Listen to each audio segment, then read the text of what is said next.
Hi, welcome back to Derri's Read It Before. I'm Derri and I have read it before.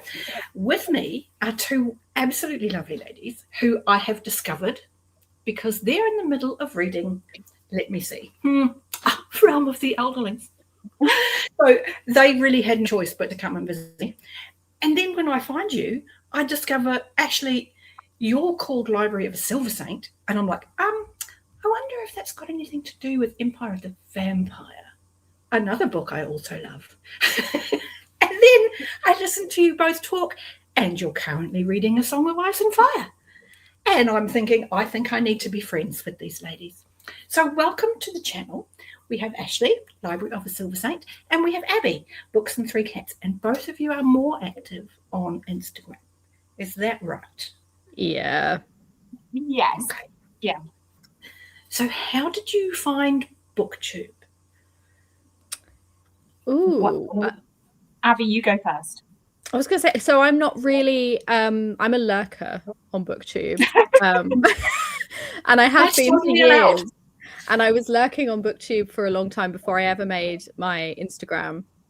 And then I made my Instagram and connected with a lot of lovely people, particularly Ashleigh, through that. And then she made a Bookstagram, a BookTube even. And so then I kind of came back over here to lurk again because I am codependent and just have to watch her videos. So it's kind of been a roundabout journey. I started and then moved over and then have come back. But yeah.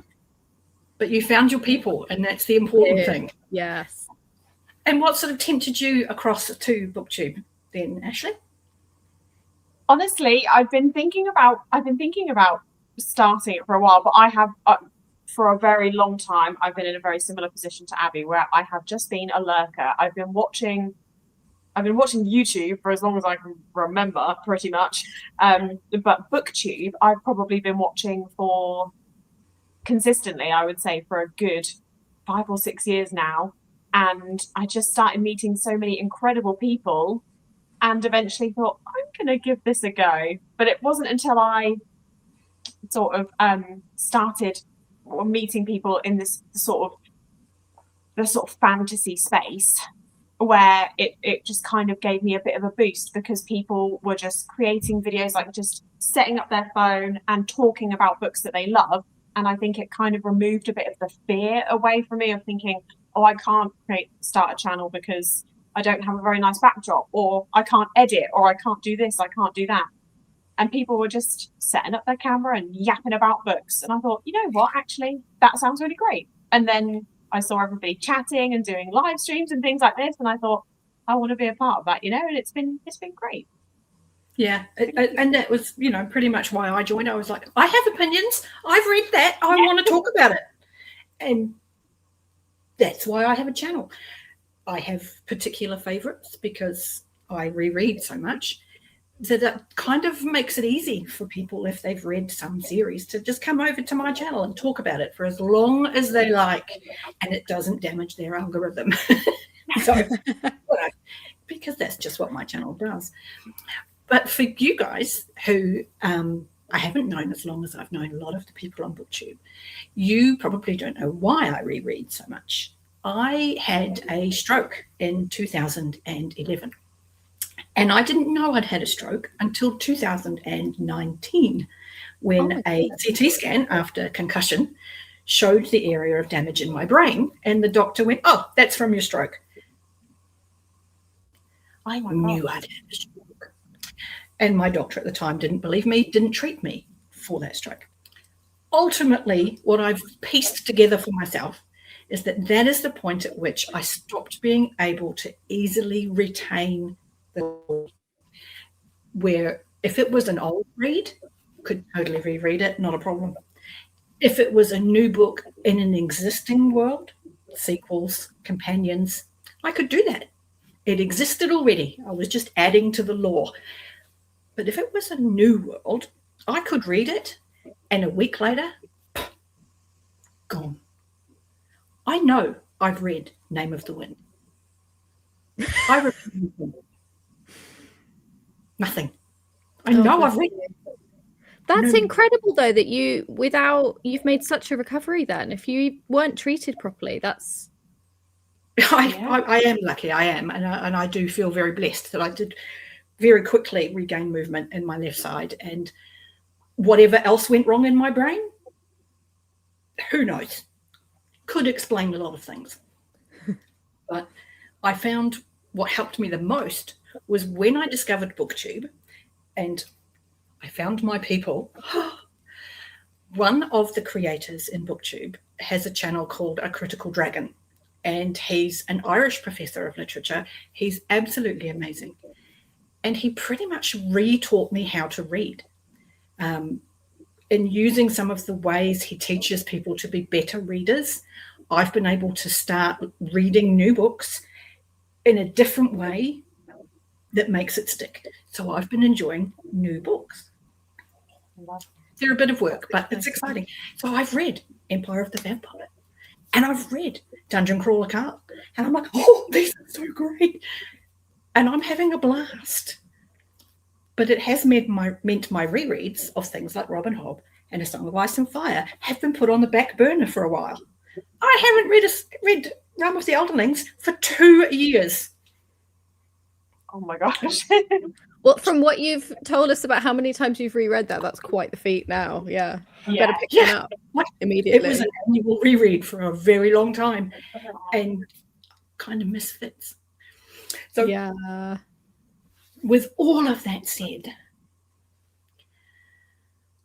I'm going to kind of try and keep a conversation about just a couple of series.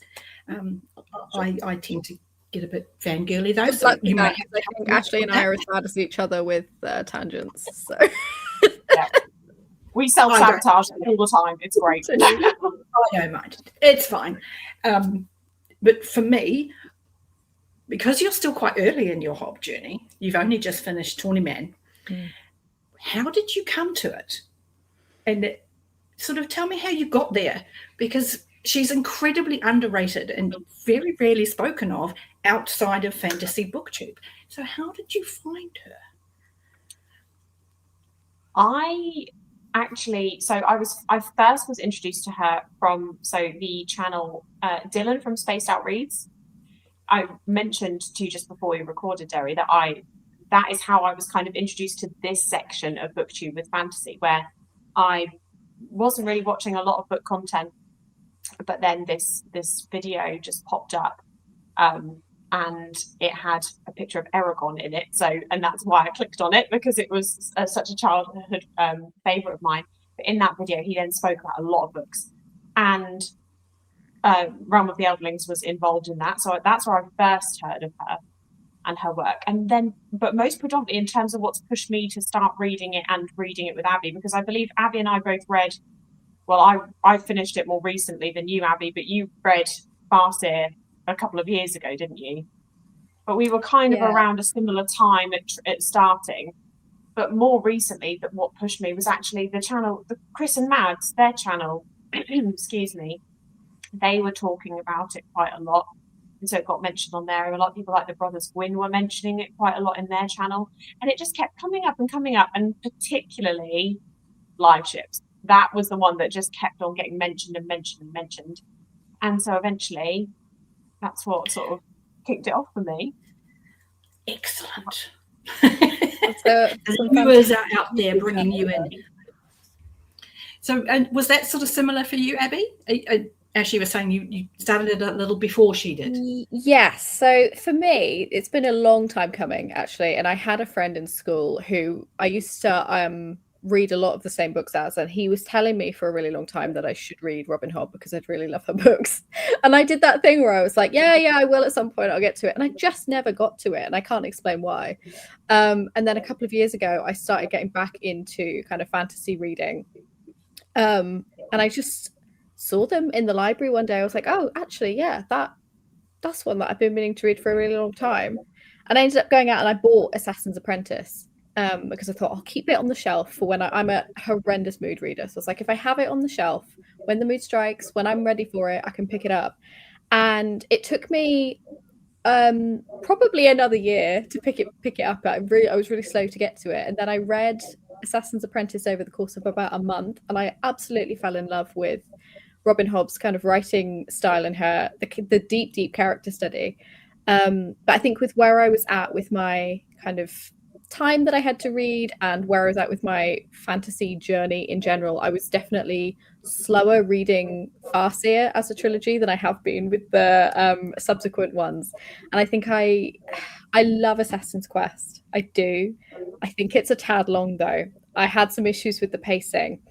And it wasn't that I was scared to pick up live ships, but I felt like I needed a break between finishing Farseer and starting live ships. And that break became about 18 months.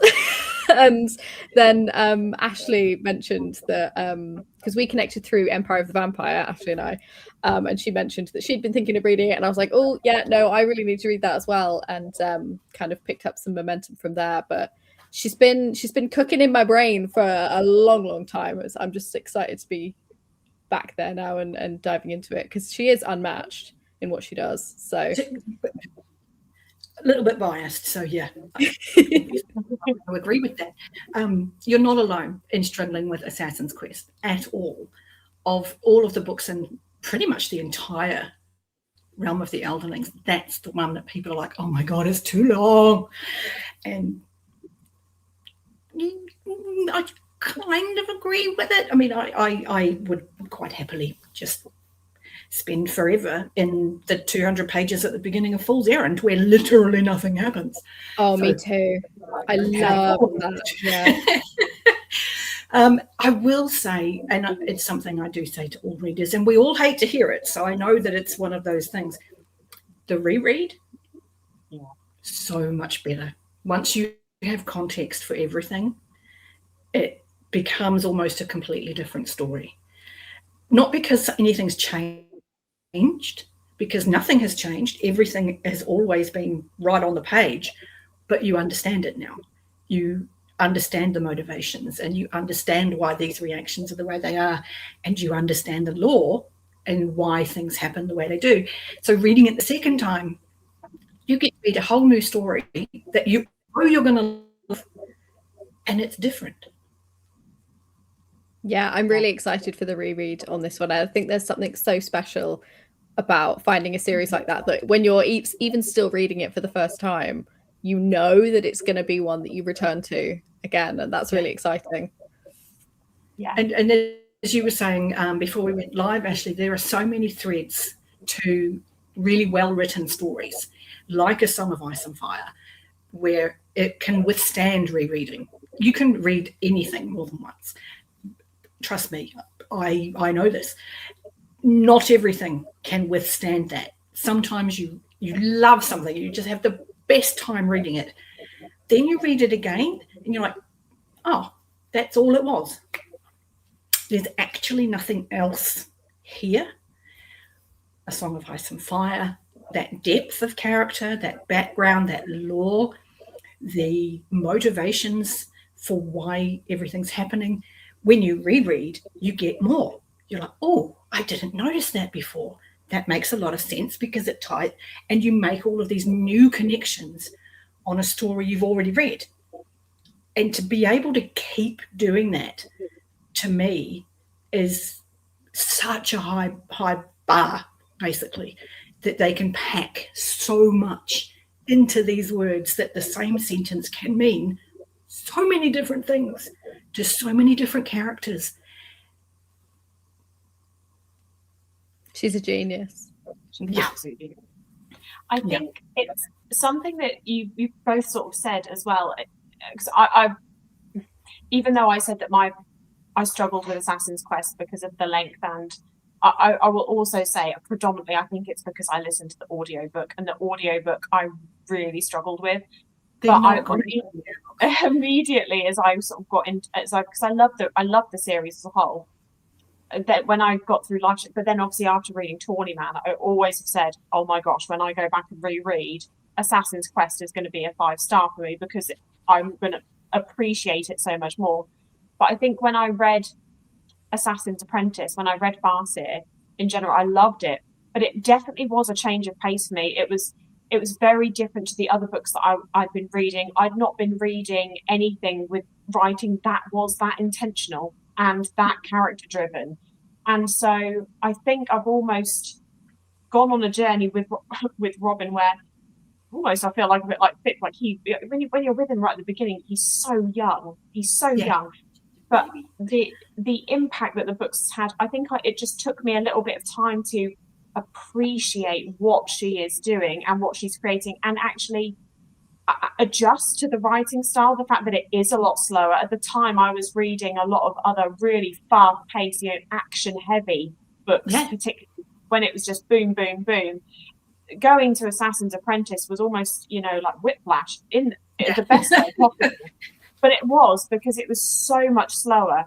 But it took me a while. It took me until getting into Live Ships to really appreciate just how incredible her writing is. And immediately I just thought, like I said, when we started Tawny Man,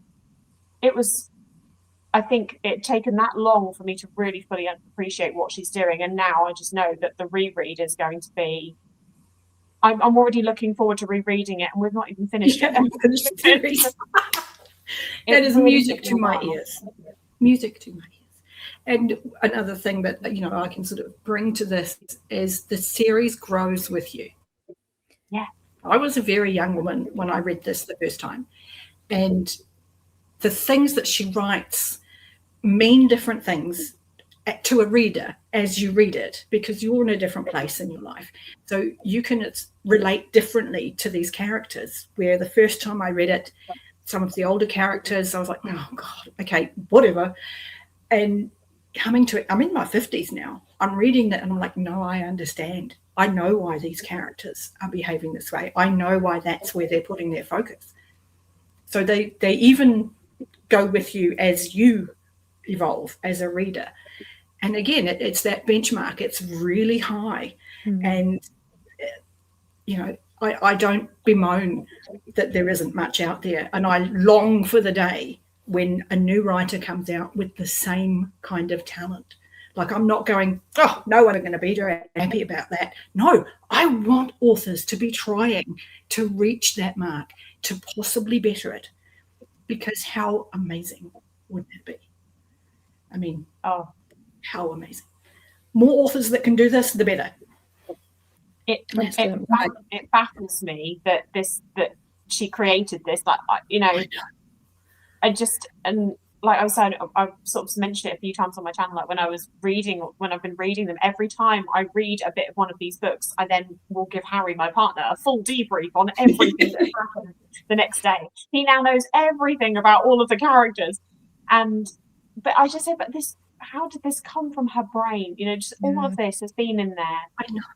And it's similar with George R. R. Martin, like with The Song of Ice and Fire. You just think all of that is in, and it's just, I'm astonished. It's crazy to think of it. It really is. Yeah. But absolutely crazy. But I have, because I've been in touch with you both now for a little while, I have said to both of you, just wait. You've just finished Tawny Man. Give yourselves a break before you head into Rain Wilds. And this is very important. This was because the Rain Wilds came after a very big gap. For a very long time, Tawny Man was where Realm of the Eldlings finished. I didn't know that. It was finished. We're done. And she wrote another trilogy, The Soldier's Son. Mm-hmm. And then she wrote Rain Wilds. And Rain Wilds was published at a time when The Hunger Games was at its height. And the publishers got involved. And it hurt these books. It hurt them in a huge way. They were marketed as YA. The 4 books in Rain Wilds were written as 2 books. And each of those 2 books was split in half and padded to make them, a decent size, because they're reasonably small for fantasy books. And it shows. The fact that the publisher wanted to market these books to a YA market meant that readers coming to it look for YA tropes and find them, because there are young people in the books. But when you look for YA tropes and find YA tropes, you stop looking for what the writer is actually doing. And so Rain Wilds often comes in bottom of people's experience. of Realm. And it is a complete tragedy to me. It breaks my heart every time. They are really good, like really, really good.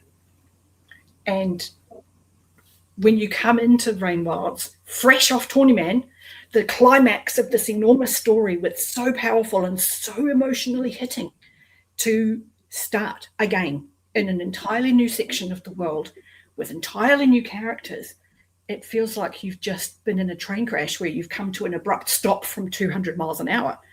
You just kind of lurch in your place and go, whoa. Oh. Yeah, I've got a mutual who I think that kind of happened to, went kind of all guns blazing, and then was like, oh, I need to take a minute actually. And then when they went back to it, they did really enjoy it for what it was. But and it's important, lesson learned, I think. To make sure people new to it get that break, that you just take that time to let that huge climax kind of settle, so that when you revisit the world, you're ready to start again in a new place, and for that story to be sucked into the main one eventually. But yeah. This is such a beauty of this this community though, and having this, because I mean, I had you not told us that, Derri, I think Abi and I would have probably thought about going into it a bit sooner. Like we have actively said, we knew we were going to take a bit of a break, but I think we've actively said we're probably going to increase the break now. Yeah. We're focusing on Song of Ice and Fire, I think, for a bit, and then maybe once we've finished that, that's a great maybe plan. Go into Rain Worlds, I think. And it's really hard to say to people, because Tawny Man is such an incredible climax that of course you want to keep going in the world. Why would you not? This is amazing. Yes, I want more of the amazing. I'm just not ready to be done though either, so I'm kind of glad for the break. It's nice to know we've still got more of it to come. I'm going to be very, as much as I'm excited to reread it one day, I'm going to be really sad when we do finish it, because you can only do it for the first time once, and it's been so incredible. I wish more series, like fantasy series that are enormous, I wish more of them did this, that separated it down into distinct, separate storylines. So you can just read this bit, and now you can stop for however long you need to. And then you can read this bit. And then you can stop for however long you need to. Because each of these is going to take place in a different time. Each of these is going to take place in a different place. So in world, there's a break. Coming back to it doesn't feel like you've interrupted the story. And I just wish more authors would do that, because it can be so difficult when you're rereading or reading any long series to pick up a book and you've maybe taken even just a month, 6 weeks away, and you open the book and you're like, who is that? I should know who that was, because the last event in this story was just last week from this person's perspective. I should remember this. I don't remember this. It's hard to keep momentum up for that many books in a row. And I think that's why I kind of struggle with longer series generally. And I think a lot of people do, because you can burn out so easily with an author, and it is so many. Too much of a good thing. I love a long series, don't get me wrong. Yay, more books in the world. Hooray. I don't want to have to read them pretty much back to back. No. And it feels like pressure I don't need. No, I understand that. I have historically been a big Brandon Sanderson fan. And I have not by any means read all of his books. Nowhere close. And I probably never will read his entire catalogue, because I can't read as fast as that man writes. Jesus Christ. But the Stormlight Archive, one of my favourite reading experiences that I've had. I don't love the final book, but one of the kind of, not necessarily issues I have, but I'm a little bit nervous moving forward, because he writes so many books in this world, and he has kind of said the gloves are coming off now, and like from Stormlight 5 onwards, there's going to be more connections. What I've historically really loved about his world is that you don't have to do all this homework. You can kind of pick up one of his series, and it doesn't matter if you've not read the other one. And I think that's going to change moving forward. So I'm a little bit nervous because I don't like feeling like I have to do homework. And like I said, I'm a horrible mood reader. So as soon as it feels like it's homework or that I have to do something, it's never happening. It's never getting read. So RIP. It makes me feel like Marvel. You know, at the point that Marvel suddenly went, hang on, and now there's a TV show. And if you haven't seen the TV show, this major plot thing that's happened in the next movie doesn't make sense. At that point, I was like, dude, I'm out. That's when I tapped out as well. Yeah. Because I'm not doing homework. I don't go to a movie with homework. No. And I'm sure some of those entries are really great and some of those shows are really great in their own right. I'm not saying they're not. I wouldn't know because I've just felt too tired to take them on. Exactly. It's overwhelming. It's like I don't want to have to read them including extras. If they're necessary to the story, they should be part of the main story. You know, novellas, short stories, they should be bonus. You don't need to have them to enjoy the main story. And authors that don't understand that need a smack around the ear hole, basically. Yeah, I think Robin Hobb does a fantastic job of that, actually, with that Piebald Prince novella, because that is 100% bonus. You don't have to read that at all to follow Tawny Man, but my God, am I glad I read that first. Oh, I'm really glad you girls read it. I really, really am, because not everybody even knows it exists, let alone to read it, you know, reasonably early in the journey, because it informs a lot of what's going on in Tawny Man, even though it doesn't actually connect to anybody or anything. So. Oh, actually, Derri, I have a question about, as you said about the gap between Rainwilds being published after Tawny Man. Well, I do know that there was also, obviously, you were sort of saying in one of your previous discussions, it might have been your discussion with Joanna, that there was, obviously, Tawny Man was it for a while. So just disregarding Rainwilds, obviously for like in terms of Fitz's story, that was it for a while. Now obviously Abi and I don't know any further, but were you reading them at the times of the release? Yeah. So how did you feel at the end of Tawny Man? At the end of I had to wait for Fool's Fate. It was the first book I had to wait for. And I had to wait for Fool's Fate. And you guys have read it, you know. And we are doing full spoilers, so don't worry. Anybody who comes to my channel not ready for full Hobb spoilers is in the wrong place. Tawny Man ends beautifully, absolutely beautifully. Yeah. But the getting there is terrifying when there is not another book afterward. If there's not another series called Fitz and the Fool, that entire book is terrifying because Fool has told us he's going to die. Fitz fully believes he's going to die. Gosh, both of them die at some point in the book. I have never been so stressed and terrified and emotionally just burdened by a story than my first read of Fool's Fate. The emotional catharsis of that book was outrageous.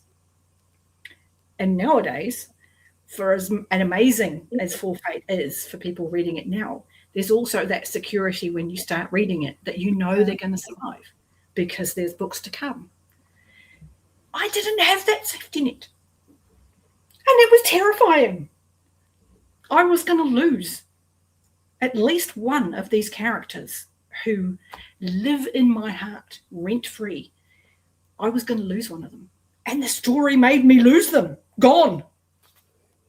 I believed he was gone.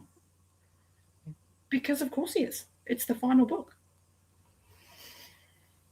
That's so interesting. I hadn't really thought about that because I definitely did. And I may have even said, I probably did say to Ashleigh multiple times. I remember thinking, at least we know there is another series about them because it gets really scary several times. I was beside myself.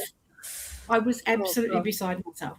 And the resurrection that she's able to perform, I mean, it's beautifully done. It's one of the most earned resurrection scenes I think I've ever read. I don't think there are words for how emotionally relieved and happy, and it just I on the strength of belief alone, Robin Hobb should have become a god at that point, because I was like, oh my God, I love this. Thank you. Praise. Yeah. I think as well, when you say it was earned as an ending, I think it, for me, makes Assassin's Quest earn its pages a little bit as well. Like knowing how full circle stuff comes and how relevant all of that becomes in there, I think will definitely make me appreciate Assassin's Quest more on a reread. Oh, absolutely. And there are things to come that will do that again, where you will again think, oh, that has to do with this thing that happened then. And again, it's those, we all have it, don't we, with series where somebody says to you, oh, it'll be better after that book. Oh, it'll be better after this book. Or when you get to book such and such, everything is better. This is one of those series where the more you read, the more you can see in the books you've already read. And that's not to say that this book is better than that book. It's just that this book gives you context for that book. And now that story you remember, there's more there than there was when you read it. Just so good. I wanted to know about that because I just remembered thinking that you would have had such a different experience. As Abby said, like, you know, we went in with the security knowing that there are more books. So I just thought, you know, I hadn't thought about that. But yes, for so many people, they would have had a completely different experience to what we had. It was incredible. It makes me really glad that I didn't pick them up all those years ago. Potentially have had to wait for books. I hate waiting for books. I'm a terrible ARC reader, really, because well, not really, but I'm not great at only having one book available in a series. I love to be able to binge them all. That's like my peak reading experience, is to be able to read an entire series in my own time, not necessarily back to back, but I like to focus on one series. And they're all there. Yeah, and know it's there, and then I'll finish it, and then I'll move on to something else. Yeah. I really struggle with that. One thing I struggled to do is it gave authors time to build into a reasonable backlog before I was able to read again, so I could come to it now and go, oh, I can read a whole series. It was very exciting. The thing with having read fantasy for so many years, because, you know, I'm not a spring chicken, more of a sort of aging turkey, but it's I can see the difference in the way the writing is. I mean, Ashleigh, you mentioned too that the pacing of Assassin's Apprentice was so different. I find that the other way. I'm like, I can't keep up with this. It's going so fast. I read First Law by Joe Abercrombie a couple of years ago, and it just was like boom, boom, boom, boom, boom, boom, boom, boom, boom, boom, just things after things after things, and I was like, can I just catch my breath for a second? This is a lot happening. I had a brilliant time. I reread it almost immediately on Audible. Great job on Audible. And Stephen Pacey's narration. The focuses are so different to books that were written in the 90s and the 2000s. And I find it fascinating. The things that have been focused on changing, and yet so many key things remain the same. Like, we're still talking about love and betrayal and jealousy and home, you know, all of these really primal kind of things that tie all of these stories together. And that is the magic for me of stories. When you now read books, what is it about fantasy in particular that kind of draws you more than perhaps, say, chick lit or fiction, just in general? Have you found your little call yet? Oh, that's a great question. That's a really good question. Abby, do you want to go first? I can go first. I think for me, there's definitely an element of escapism there, but I really also love the way that fantasy can kind of hold a mirror up to the real world in, I think, a more accessible way to kind of understand certain ideas, at least for me, as when I was younger, especially. And then I also really love history, and I think my love for history and fantasy kind of go hand in hand. Like I think that there's an escapism there, but it's also like learning the lore of a fantasy world and learning the history of a fantasy world feels very much similar to learning the history of the real world. So there's kind of an element there as well of just, I'm a nerd. And I love it. It's more history and more things to learn. Yeah. What about you, Ashleigh? I mean, I couldn't have said it better myself. She took the words right out of my mouth. Yes, that. It's also, it's, I think with fantasy, it is, yes, partially the escapism. I have that feeling of when I was 5 years old when I saw Lord of the Rings for the first time.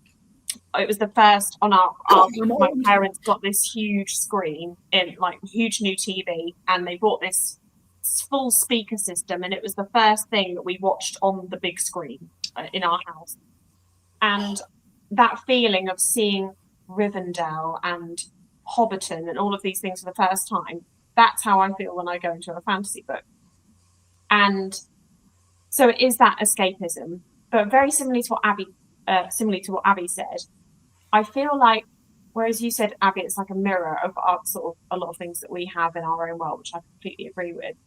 I have sort of realised that I tend to err towards sort of darker fantasy books, which I don't know what that says about me, but it feels like I spoke about it with Joanna and David in a video we spoke about, like dark books, where it gives you the opportunity to look at characters and people and what they do in this world with all of these things that are terrible, but you feel safe knowing that it's just a fantasy. And it gives me the experience of exploring these really real themes and really real issues, or really real lovely things, but in that sort of very safe way. Yeah. And I think it helped me understand these things. Like a lot of things we talk about in things like A Song of Ice and Fire or First Law, and I think even, like Realm of the Elderlings, the discussion of morally grey characters, or characters that are good but do bad things, or bad characters that do good things. I love exploring all of that, and I think the fantasy aspects add that extra layer of comfort for me, but they also allow that ability to look deeper into those things. And so I think I really appreciate that about fantasy. So it doesn't always have to be dark, but I think just exploring themes.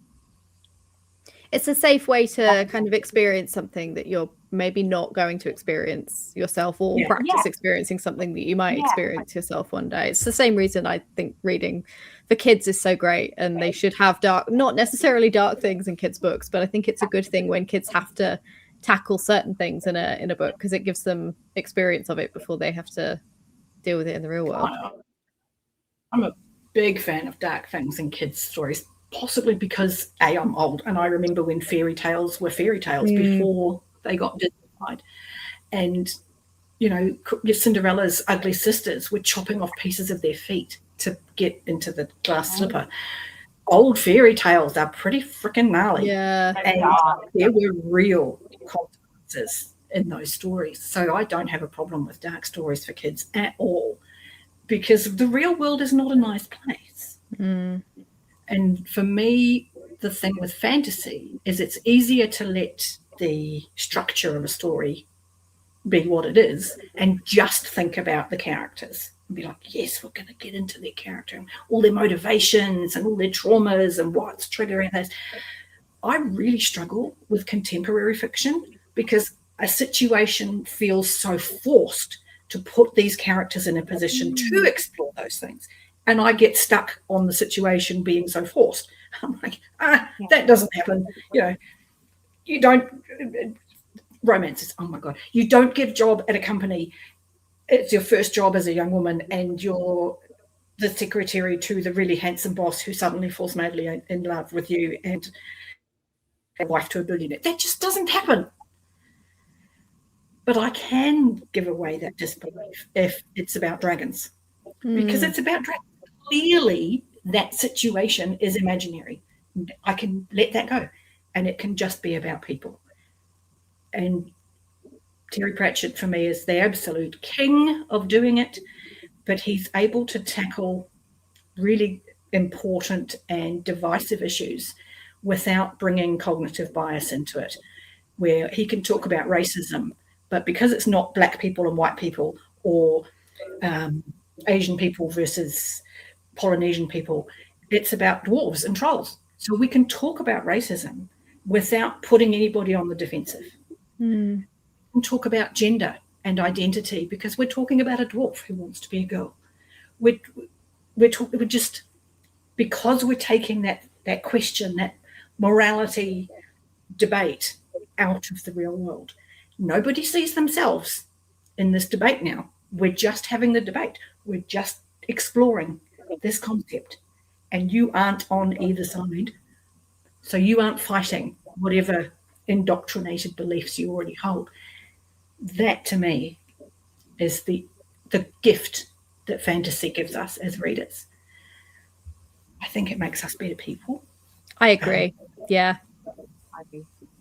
Because, everyone likes to feel superior. That's made me really excited to get to some more Terry Pratchett, though. I've only read, I think, 1 or 2 Discworld novels a really long time ago. So I'm excited to... I was excited anyway, but you've got me intrigued with that. I've got Going Postal on my shelf upstairs. That's such a great place to start. I got chills. I have goosebumps. I love Going Postal. There are so few series that have that many books that you could literally pick up any one of them. It really doesn't matter because they're all self-contained. It doesn't matter. There's internal cohesion in that characters age and they interact with people slightly differently in earlier books than later books. But that isn't what the story is. Each book's story has a start, a middle, and an end. So it doesn't matter. It's not building to one big climactic moment. These are just episodes on this completely bananas planet. Well, not even planet, disc, which is a marvelous thing. Terry Pratchett himself, before he died, would say to people, don't start at the beginning.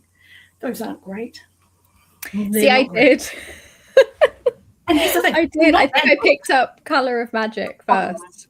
They're not bad books. They're not Discworld, though. I call them the beta testing phase. Okay.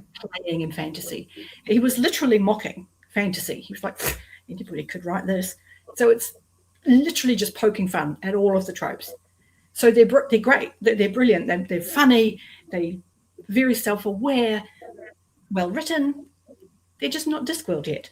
A lot of the thoughts and the concepts that have gone into it just slowly start to evolve. And by about book 5 or 6, he's found his feet and he's like, oh, I can use this and really dig into some stuff. And he does. And he sort of chooses different groups of characters to focus on different things. With the City Watch, we're looking at social injustice, a lot of, classism and racism and a lot of bigotry that you get when you get a lot of people in the same place.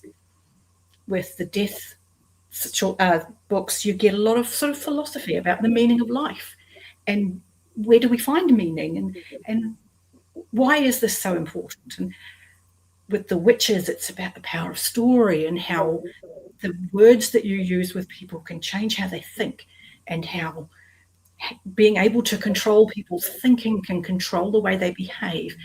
And the Going Postal, the technology books are about how people react to changes in the world around them and how change impacts society. These are really deep things.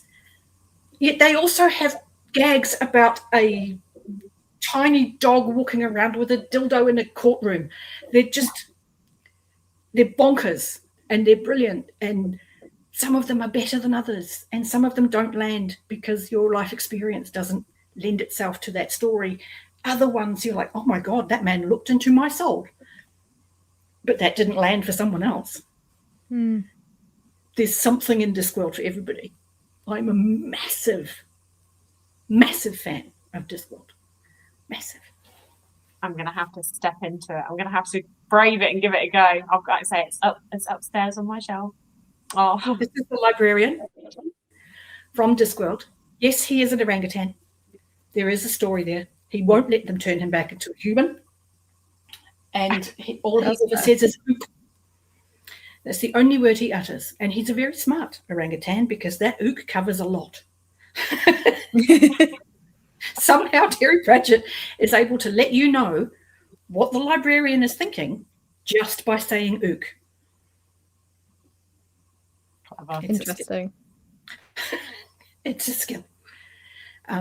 There are some really amazing characters in that world. Going postal, it's book 31, 32. It's in the 30s of 41. And yet those characters are new. That storyline is fresh. And that's one of the places I recommend new readers to start because it is such a good entry. Yes, I heard that was a good entry point. And what was the other one that I had? I heard that, was it Mort? Is that another one that I heard a lot of people saying? Mort is a good one to start with.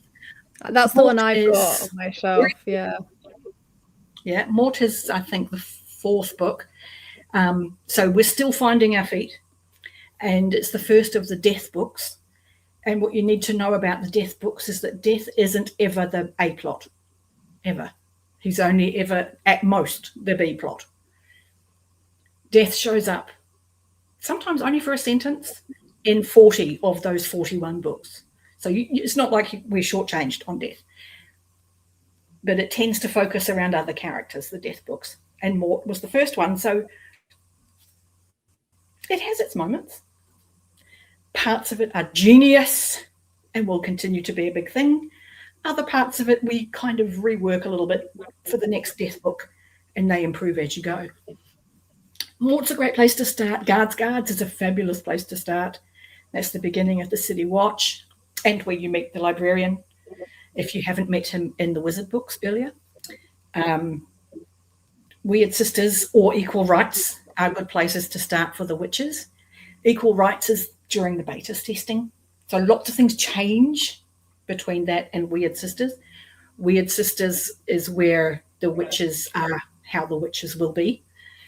And if you're a fan of Shakespeare or theatre, you will wet yourself with laughter. Interesting. Okay. The witches attending their very first theatrical performance is just a literary piece of magic. It's so much fun. And the whimsy that he brings it's very much like Macbeth, very much like Hamlet, and yet hilarious. You have to read it to get it, but I'm excited to still have them to get to. Yeah, and even the books that aren't rated well are still good books. Just not as fantastic as the rest, you know. So a lot of people struggle with pyramids. This is something else that actually being part of this community has made me appreciate more, which is that because I sometimes get very much pulled into wanting to always read new releases and things, but actually I'm now starting to look back to sort of, and I know that, you know, things like Realm of the Elderlings and Discworld are not super old, you know, they're not the oldest books that are out there in terms of fantasy and things, but I am really enjoying sort of like looking back to older books now, to books that I'd never heard of, but that, you know, that are the shoulders that, you know, fantasy now, you know, stands on. It's given me such a more appreciation for that.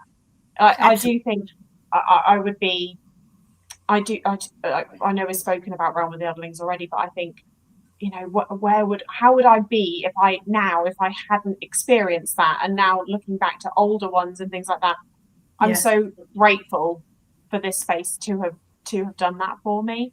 Because I see Discworld in Waterstones every time I go in there. Terry Pratchett's everywhere. He's obviously a very prolific author, but they because I love those vintage covers so much. I love those. The library editions are beautiful. They're so good. But I hope this doesn't, I don't want this to sound controversial, but I can imagine for a lot of new readers or younger readers now, those covers might not put them off as such, but that might not draw them in. It's a different style, isn't it? Than they kind of probably, They have run from the really colourful and full in-your-face chaos of the first covers from either Paul Kidby or Josh Kirby, through to completely minimal, very much like the first lot of Game of Thrones books, where they're black with like a thing on it. And yet they can be for the same book. The covers have changed so many times for Discworld. Imagine. It's kind of crazy because they're all aimed at a different audience. It's Discworld finds you. I love the like older. When you're ready, Discworld finds you and just find your way there, and then you're in. Yeah. And they're great to look at. Like, you look at them and you're like, somebody actually drew this. Somebody painted this. Yeah, they're really pretty. And it's actually given me an appreciation for a lot of artwork in books, actually, in terms of illustrations and covers in general. I don't want to say that any sort of modern illustrators or anything like that aren't as good. That is not the case at all. But there is definitely something about older book covers that just really it draws me in so much more now. I don't know how to describe it. I'm not saying that, like I say, I'm not saying the modern artwork isn't very good, but I don't know if it's just because it makes me feel more connected to the type of book it is. Sometimes I can look at a book now, a modern fantasy book, but I can't see from the cover what the book is trying to. What kind of reader it's for. Yeah. Because they're generic. They're all like, this is fantasy, so we're going to have the fantasy font, and we're going to have a weapon, and, there you go, Bob's your uncle. And it isn't what it used to be. You used to get a scene from the book. You might get a character from the book, and you could think, it's a bit like a Nancy boy. I don't want to read that one, or you read another one. You're like, oh my God, she looks like a really powerful woman. I want to read that. And we just don't get that now. And that's not the fault of the authors by any means. We know this because J. Kristoff came out, with Empire of the Vampire. And oh my God, the artwork in that is so stunning. So we know it's not a question of there not being that talent out there. We know it's a cost-cutting measure from publishers, and it's kind of heartbreaking. Yeah. Empire of the Vampire gave me a whole new level of appreciation for illustrations. And also, I'm just going to put it out there, we've mentioned this before you came on, Abi, but briefly, A Knight of the Seven Kingdoms, illustrations in there. Are there? I've not read that one yet. Yeah, it's really, really worth your time. Really 100%. I absolutely will read it. And again, I bought it when it came out and then just never picked it up. But we've been watching the show as it comes out, and I was planning originally, I was waiting for the show because I was like, I'll watch season 1 and then I'll read the book. But I've enjoyed so much because I think I experienced the TV show knowing the books mostly. Obviously the final seasons nobody knew because that's uncharted territory, but it's so nice to be experiencing the show and having like not really got any idea where the characters are going. And so although I was planning on reading the book like soon, I don't know, I'm kind of really tempted to. The thing is, you can just read the Hedge Knight and then read the next story. And wait for the next season for the next short story. Yeah. And I was literally saying to Ashleigh before we went live, before I hit record, that it is the most true adaptation I have ever seen. It's stunning. The heart of it is true to the story. The words in it are true to the story. The scenery, everything is as spot on as you could possibly imagine. It is such an amazing adaptation. I cannot speak highly enough of it. It is so well done. So that you love it this much as a TV show. The novel is, you're in Dunk's head. I mean, I love him so much. He's just a darling character that everybody loves because we get to root for him. He's a good guy.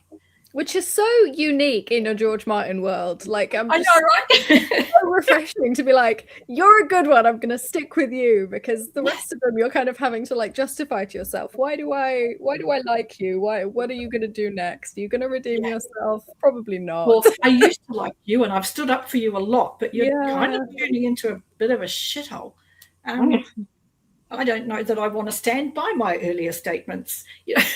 Yeah, it is really interesting actually, like reading, because as I said, I read the book so long ago and then the show came out, and I think because the show was probably with me for more years than the books were, I had got a few things conflated in my head around certain characters. I think the characters, it's not that they're not nuanced in the show, but they're a lot less nuanced than they are in the books. And like Jon Snow, one of my favorite characters in the books and in the show, but God, he's a little shit at the start, isn't he? He is. God, he is. And I understand why. He's so young. But it's so interesting how, you know why they're thinking the way they do. And what in the book is quite deep, meaningful thought from Jon Snow on the TV show is just sulking. Yeah. And so it comes across so very differently. That's an adaptation where they did really well. I mean, they did. Those early seasons were pretty freaking good. And they just kind of lost direction a bit the further they went. But they didn't take the heart of it, in that so much of the importance of A Song of Ice and Fire is in how people interpret their lives. It's how they see what's happening, it runs through their brain, and then it means something. And reaching that meaning is what drives them. It's what makes them act the way they do. So if we don't get that connection on screen, if we don't see them reach whatever conclusion they have in the book, what they do next is hard then to interpret, because they're like, why would they do that? You're just being petty. Yeah. They actually aren't being petty. They came to a pretty solid conclusion in their head, right or wrong, that their behavior makes sense. But when you aren't able to see that, it makes it really difficult for that character to have the same meaning or to carry the same weight. I mean, Jamie, okay, everybody comes to love Jamie because they did an okay job with Jamie in the TV show. Nowhere near what George does with Jamie. TV show Jamie, people are like, okay, he redeemed himself. Book Jamie, when you finally get inside his head, you're like, oh my God, this man is invisible to his family. None of them see him as a person. He's nobody to them. It makes for such a different character story when he does suddenly find some agency, that he does behave the way he does.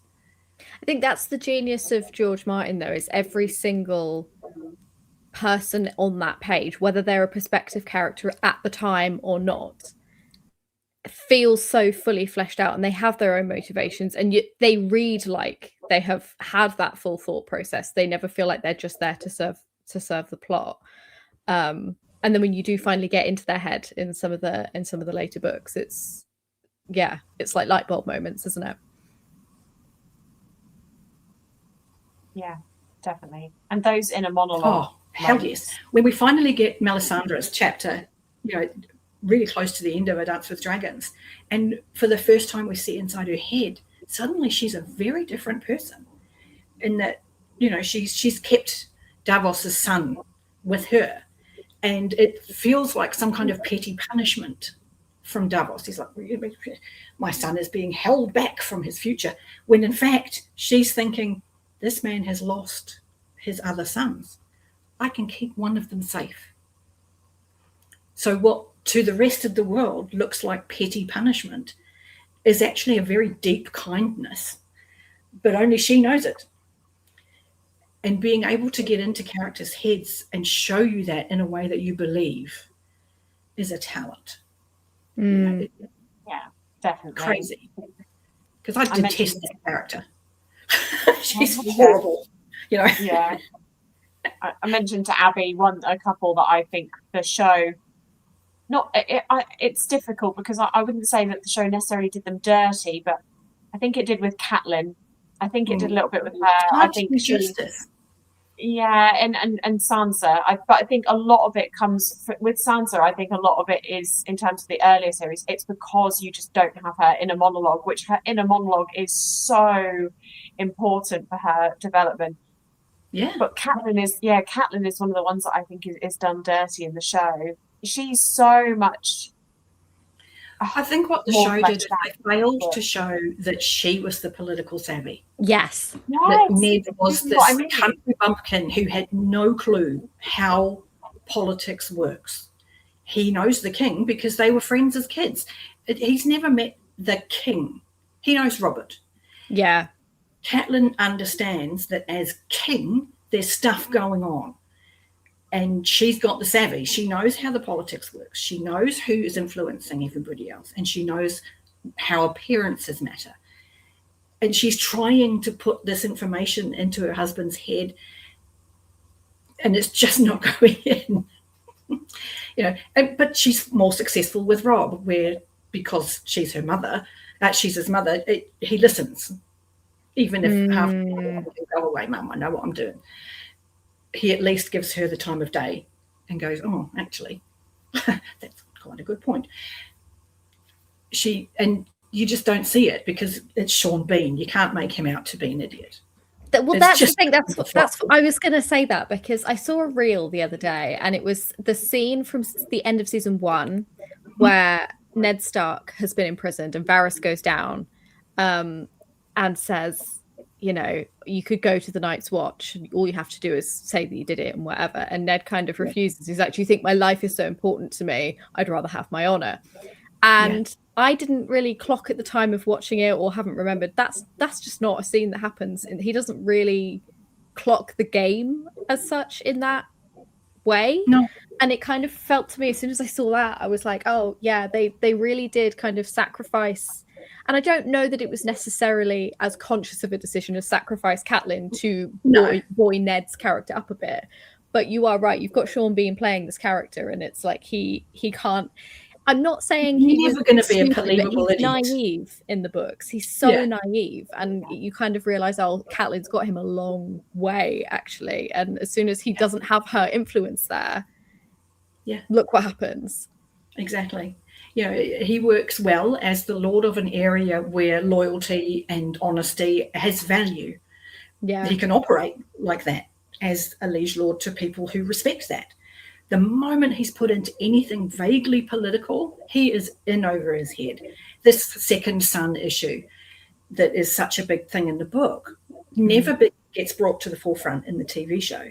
So we can't lean on that in the TV show to explain why he doesn't know stuff. We have to let it seem that he kind of knows what he's doing. And that's the thing with adaptations. It's really hard where you've got books that are introspective, that take place in people's heads, that aren't about necessarily the physical actions, but are about motivations and, beliefs and morals. To put that on screen is really hard. Yeah. Believably, because you're not getting that inner monologue. And to not have that is why we diverged so far in those final seasons. There's nothing to base that behavior on. So how do we get from point A to point B? I don't know. It's not going to be that way. It's so interesting as well because we're doing, I say we, Ashleigh has finished Clash of Kings. I'm about 30% of the way through Clash of Kings because I've been slow this month. But I have read them before, and it's so interesting seeing how much of, not necessarily a rinse and repeat because that sounds derogatory, but Tyrion's situation in this book is so similar to the situation that Ned is in that first book, and yet and you have that foreknowledge and that dread of going, oh god, you think you've got it together and you probably don't, because Ned thought that and he really didn't have it together at all. But you've also got a little bit more trust in Tyrion as a political.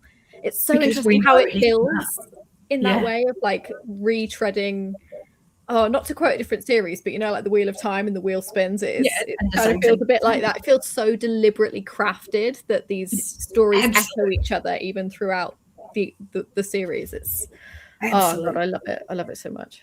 And in the books, again, it's holding that mirror up and saying, look, Ned from the north, with loyalty, respect, and how you behave is who you are. And then you've got Tyrion from this really civilized place where money and influence can do so much. And it's about back corridor dealings and who knows who.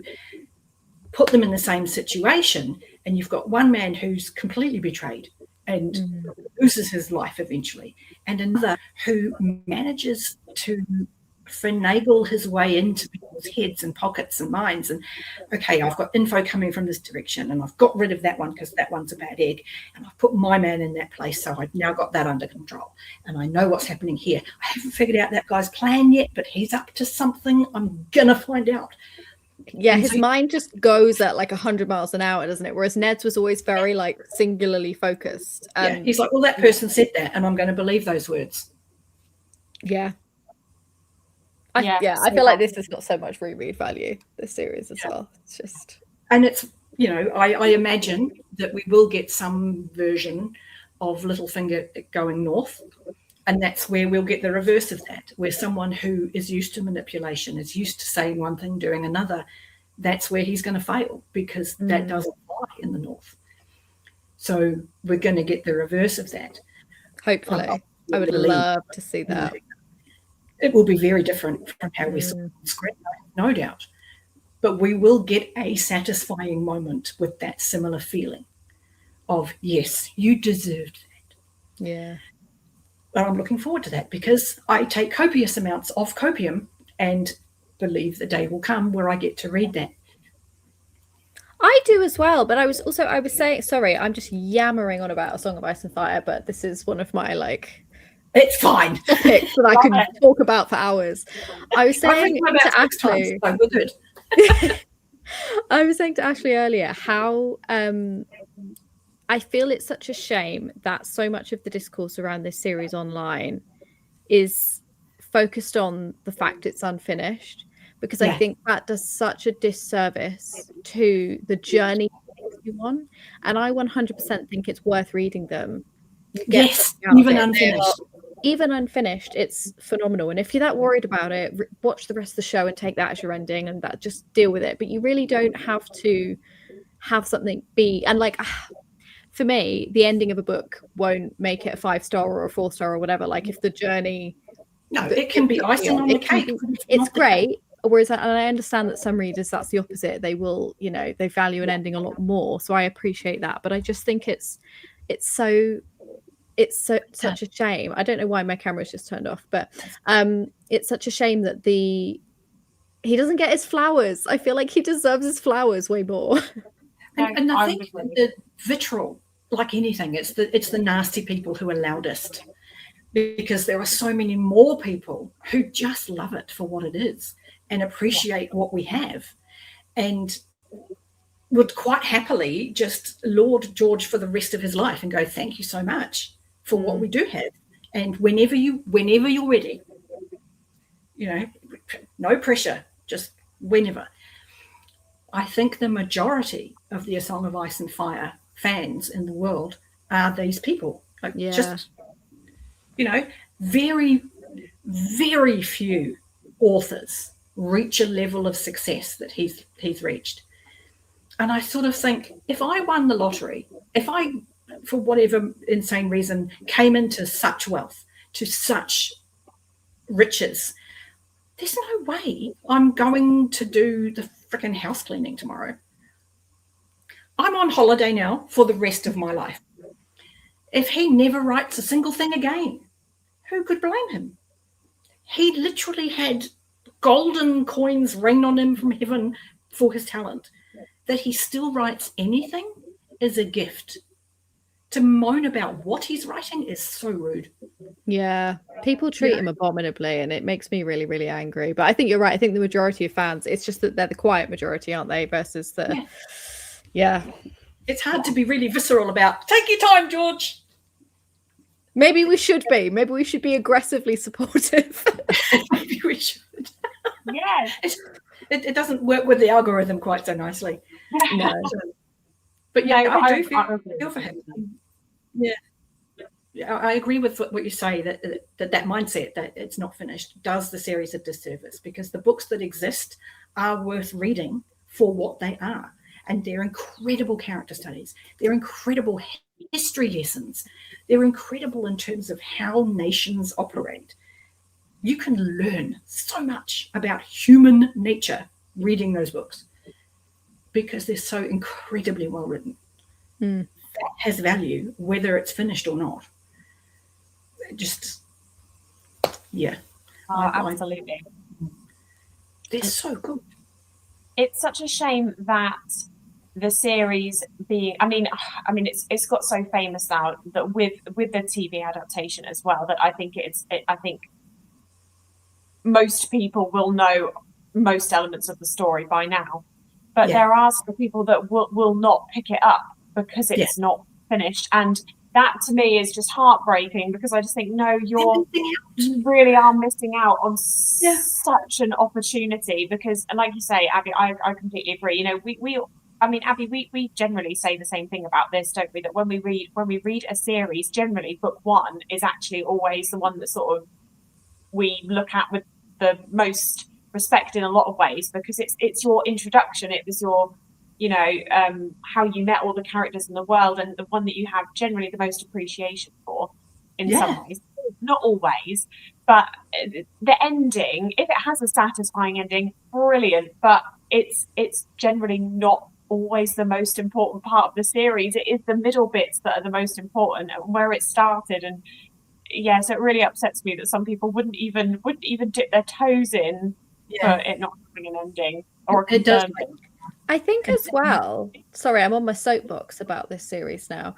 And I can't blame people for this, because I was a little nervous to return to it, you know, older with a fully formed brain in here.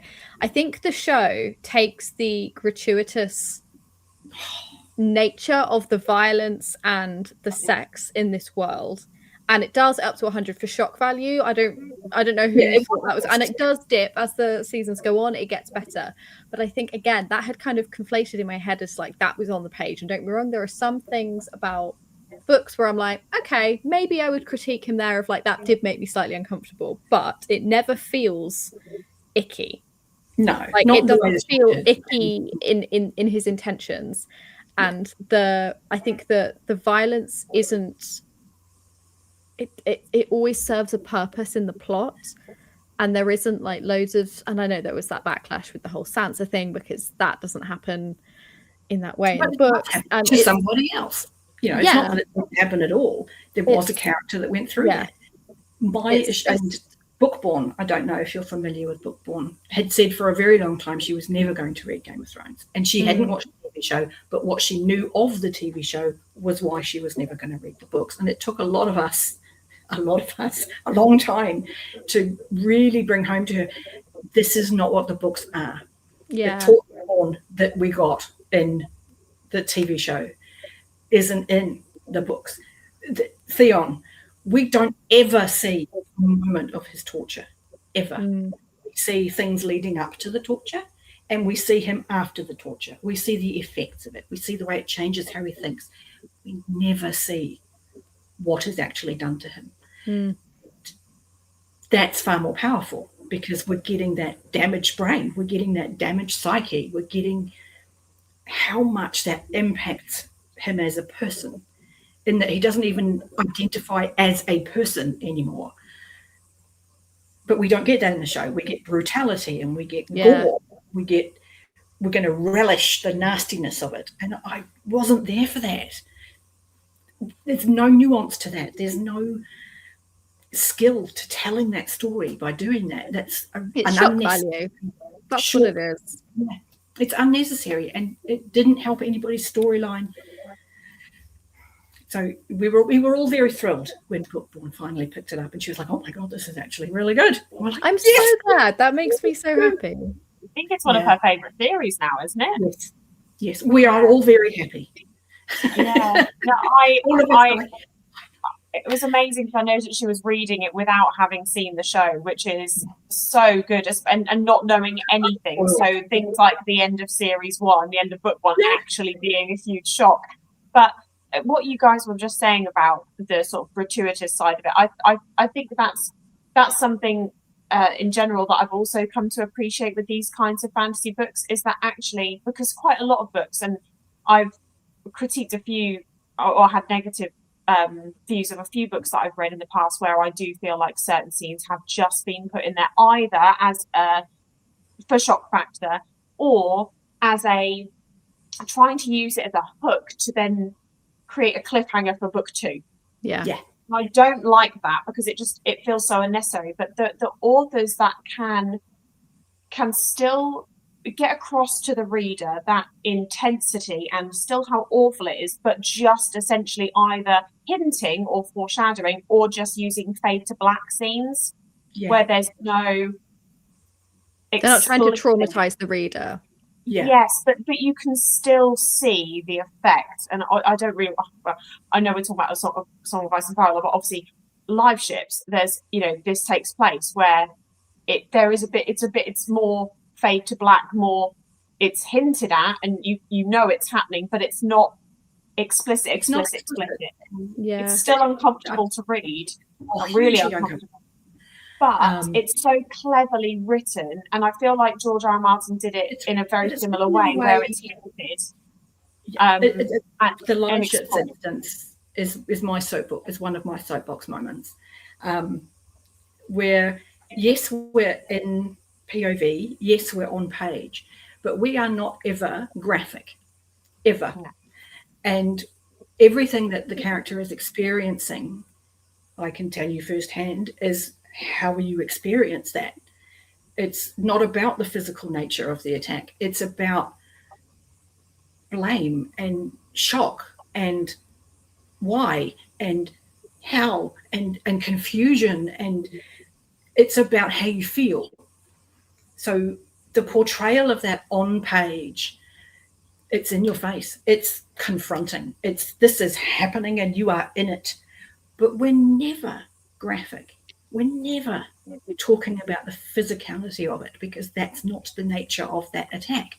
The attack is not physical. The attack is mental, and what it does to Althea and the way that she recovers from that is a pivotal part of that story, not least because it happens so close to the end of the story. This is not an event that is going to be the catalyst for her to suddenly become strong. This is not a catalyst for her to suddenly, find her voice. No, this is something that happens to a woman who then has to find a way through, which is such a more realistic experience for so many women, that it doesn't change the arc of her story is important, because it shouldn't. And it shouldn't cause a new story arc, because it shouldn't. And I love that that's how Robin Hobb treated that as a completely separate thing. This isn't going to be the reason for something else. Where a lot of authors will use that level of assault to start a character journey, or to explain a character journey, or to give motivation to a man's journey. I was just going to say that. It drives me insane. Yeah.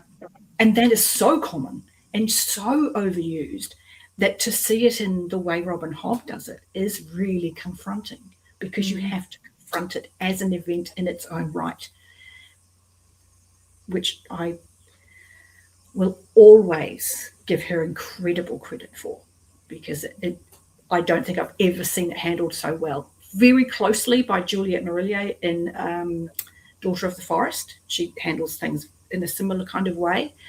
So if you haven't read that, highly recommend it.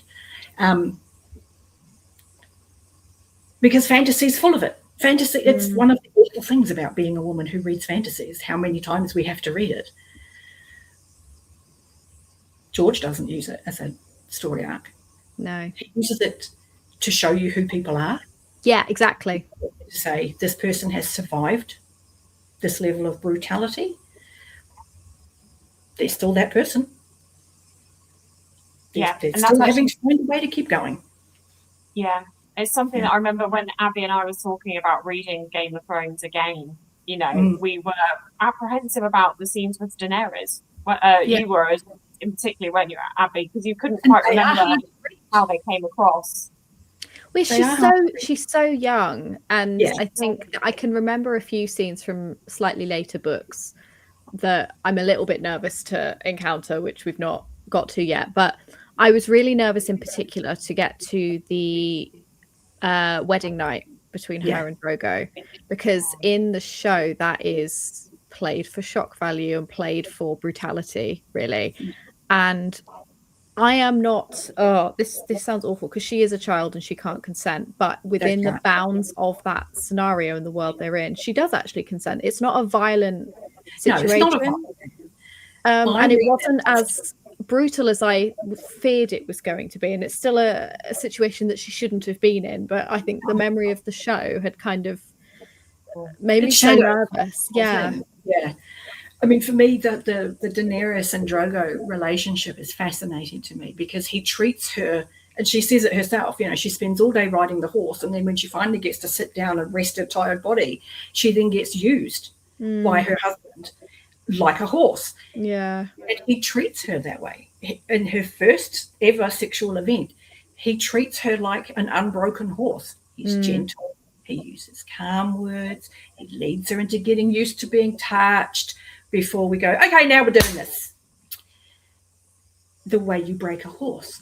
And like a broken horse, she is forced to become accustomed to this as normal. This is normal. This is what you are for as a wife. So I appreciate what George does, where he shows you where, depending on the man, that will depend your comfort in life. You could be married to Ned and be respected and treated well and given a lovely home and looked after. Your opinion still isn't going to weigh anything in council because you're a woman, but you'll be treated well. Or you could be married to Drogo, who rides you and ignores you for the rest of the day. You could be married to Robert, who cheats on you and gets to a point where he just randomly hits you and you can do nothing about it. The plight of those women, because he shows us these women using their femininity in different ways. I think that's the crux of it, though, isn't it? Is he shows us it from the perspective of those women, whereas I think there's a lot of authors out there who don't do that, and that's where I take issue normally, is when it's being used, like you referenced earlier, to further a man's storyline. Motivation for a man's storyline. How very dare you? I think something as well that George, I would say also, he has such a vast cast of characters, and so many of his cast are obviously female. He's not I would never say that he just includes somebody to tick a box, or anything like that. And so I feel like, bad things happen to all of his characters, regardless of who they are. I think where maybe the struggle would come for me is if I felt that an author had used something like that kind of event in one of their books, and it had been justified purely based on it's like the Middle Ages, that thing would have happened all the time. And it's like, no, you can't just, it was something bad men had done. You can't just put it in there because it's of the time. It needs to have, because then I don't think it's being used intentionally in the story as something that has impact. I think that's where the struggle would come from. If someone was saying, oh, but it was set in the Middle Ages and that thing would, it happens every day now. But it's sadly, awfully. But that's the thing. It's it has to, but George never does that. It's not just used because it's of what Westeros would have been like, because it's like middle age sort of Europe. It's because he also shows you respectful marriages, and he also shows women who are treated well, and men who respect women. And because men who respect women have always existed. Hey, we all hear it now, not all men. We know it's not all men. We know that history is full of good men. But it's those bad men that allow authors to go, but it happened. It was the Middle Ages. Nobody batted an eyelid. Yeah, because like the loud voices who criticize nowadays on the internet, that minority is the loudest. They're the ones that get the press.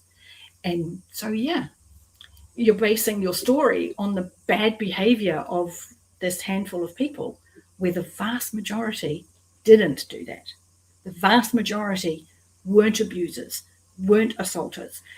And so I love George in that most of his men, even the assholes, don't assault women. No. Great. Awesome. I love that he can show us strong women across the board. Cersei, even if she's bonkers and mad as a freaking sack full of cats, she has strength. She's crazy, but she's strong. Catelyn, incredible knowledge, wields that knowledge with intentionality. She gives information to people when they need it. And aside from ignoring the fact that Robb's wolf didn't want to go into the twins, she's usually pretty good about that. Arya, Sansa, two sisters, two diametrically opposed sisters, finding strength in completely opposite ends of the spectrum, both exist as strong women. Not because they're women, but because they're people who have found strengths. And that he's able to do that so beautifully is why I have read What Exists of A Song of Ice and Fire half a dozen times. It's worth reading. You know, they're great. That's even so Jane good. Paul, you know, all these secondary, tertiary characters, they're all real. You know, yeah, I'm a fan. Huge fan. I love that. And this is, again, actually, it's something that I've been obviously restarting my Song of Ice and Fire journey, but the amount of people that I've spoken to who have all said, oh gosh, I'm due a reread. Oh gosh, I'm due a reread. Because they say that every time they read it, you find something new, or you gain a new appreciation for a character you didn't maybe appreciate the first time round, and it all goes with your experiences in life, doesn't it? And this is, you know, these kinds of series like A Song of Ice and Fire, like Realm of the Eldlings, or I guess for some people things like Malazan or Wheel of Time, you know, if they're those ones that they stick for a reason, and I just love it. And I love conversations like this where you can see other people's different experiences of how they read that character or that event, and you know, things like, I just love it. I love how much nuance you can get from it. It's so great. And they also work at a surface level. If you just want to read it and be entertained, they absolutely work at that level as well. They're not inaccessible in how clever they are, but if you want to dive into them, you can. Yeah. And that accessibility is so crucial. You know, there's nothing in A Song of Ice and Fire that's going to go over anybody's head. There's no words in A Song of Ice and Fire that make you go, what did he mean? It's so easy to read. It's so easy to read. I read it when I was, I swear I was 17 or 18 the first time I read it. I was 12. Oh, Abi. I'm kind of jealous of that, to be fair. Do you know what, though? Like I said earlier, I peaked and it set the bar, and I could follow it. I could follow it at that age. I had that issue of like... Sorry, Ashleigh? No, sorry, I interrupted you. You didn't even have that issue with what? I didn't have an issue of like following it or accessing it or anything. It was just literally the problem then of like, what do I do now? Because I've peaked. And then I followed it on, and I was like, forevermore comparing everything's just let down after that. Yeah. No, you've got Realm of the Eldlings now. It's all happening. You do. But this is the thing. I mean, a good series like that is going to, as I mentioned earlier, it's going to grow with you.